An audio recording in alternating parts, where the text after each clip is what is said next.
नागभीड तालुक्यातील तळोदी वनपरिक्षेत्रातील नेरी उपवनक्षेत्र परिसरात वाघाचे वास्तव्य आढळून येत होते।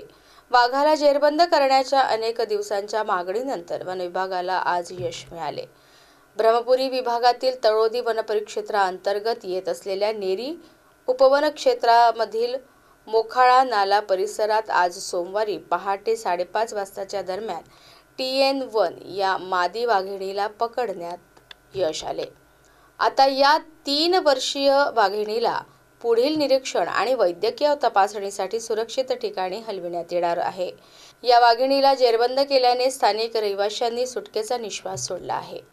वनविभागाने बचाव कार्य यशस्वीपणे पार पाडल्याबद्दल तळोदी वनपरिक्षेत्रातील सर्व वन कर्मचारी आणि वन्यजीव तज्ज्ञांचे कौतुक केले जात आहे। या बचाव मोहिमेत ब्रह्मपुरी वनविभागाचे वनसंरक्षक राकेश सेपट यांच्या नेतृत्वाखाली सहाय्यक वनसंरक्षक महेश गायकवाड, वनपरिक्षेत्र अधिकारी अरुण कन्नमवार, पशुवैद्यकीय अधिकारी डॉक्टर RS खोब्रागडे, क्षेत्र सहाय्यक वनरक्षक चंद्रशेखर रासेकर, दीपेश D टेंभुर्णे, योगेश D लकडे यांच्यासह आदींचा सहभाग होता।